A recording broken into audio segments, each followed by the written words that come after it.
गणगौर की तीज। ये 2 तीज के व्रत ऐसे होते हैं जिसमें जब माताएं करती हैं तो उस समय पर उमा, ब्रह्मणी और लक्ष्मी,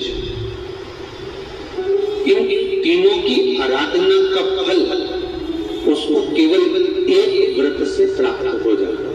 अब देखिए दूसरा सातुड़ी तीज।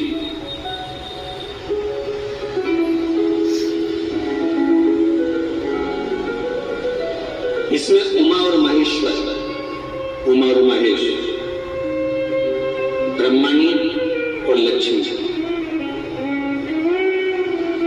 इन 4 के व्रत तप का फल एक साथ सातुड़ी तीज के दिन प्राप्त हो जाता है।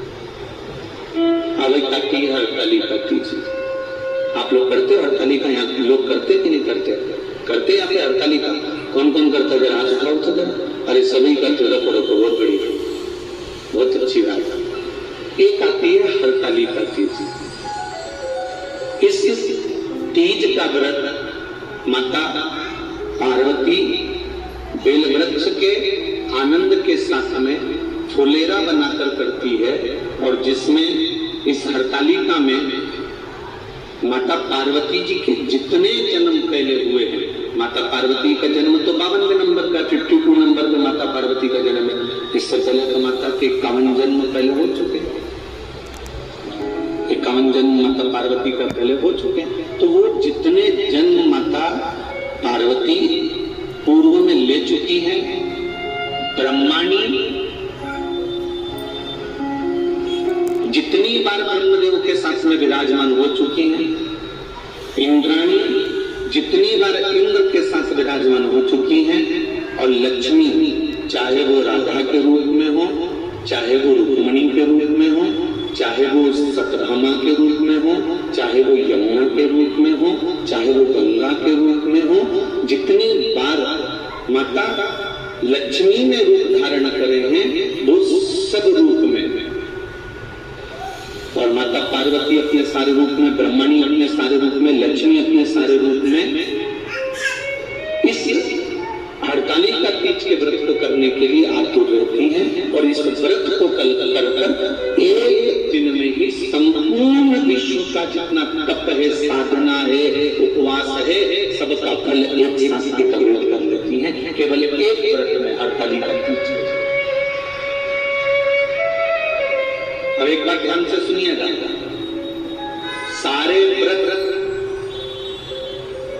आपका अगर स्वास्थ्य खराब हो गया तो आप व्रत छोड़ सकते हो। जितने भी व्रत आप लोग कर रहे हैं पूर्व के, सोमवार, मंगलवार, एकादशी, छठ, पंचमी, चतुर्थी, अगर आपका स्वास्थ्य खराब है तो आप उस व्रत को छोड़ सकते हो, सारे व्रत को छोड़ सकते हो।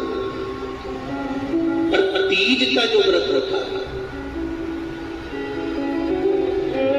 हरतालिका जो व्रत होता है, ये व्रत एक बार लेने के बाद जब प्राण छूटते हैं तभी ये व्रत समाप्त होता है, अन्यथा बीच में ये व्रत समाप्त नहीं होता।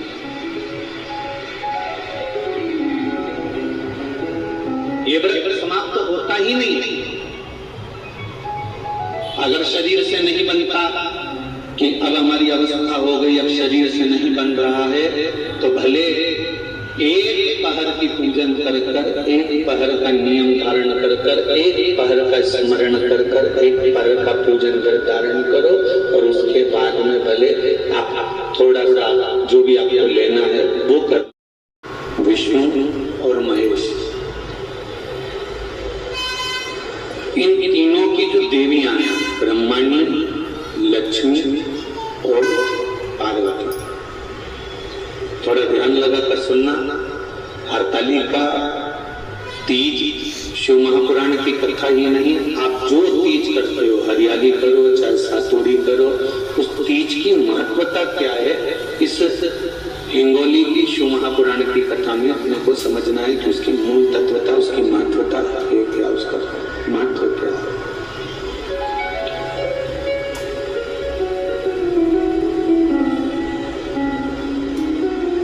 भगवान ब्रह्मा, भगवान विष्णु और भगवान शिव,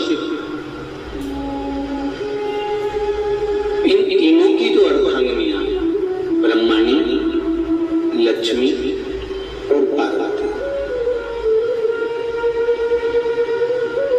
इन तीनों ने तप कर कर, साधना कर कर ब्रह्मदेव को, भगवान विष्णु को और भगवान शंकर को प्राप्त किया।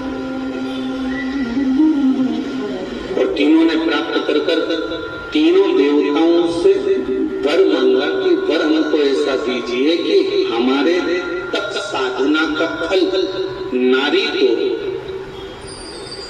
तीज के दिन प्राप्त हो जाए। अब देखिए जरा, एक ही व्रत से, एक ही उपवास से उसको संपूर्ण तप साधना का फल प्राप्त हो रहा है, संपूर्ण तप साधना का फल उसको मिल रहा है मात्र एक व्रत से। केवल एक व्रत कर रहे हैं, संपूर्ण तप साधना का फल उसको प्राप्त हो रहा है। ऐसा कोई व्रत, ऐसी कोई साधना, ऐसा कोई शंभो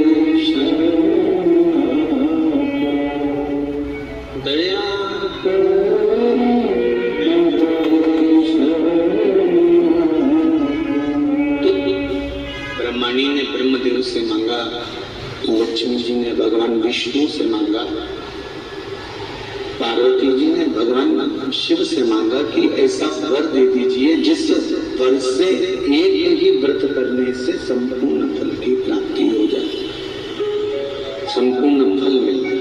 ऐसा एक व्रत का फल दे दीजिए, मात्र एक व्रत का। अब देखिए, हरियाली तीज करने वाली माताएं थोड़ा ध्यान से सुनना।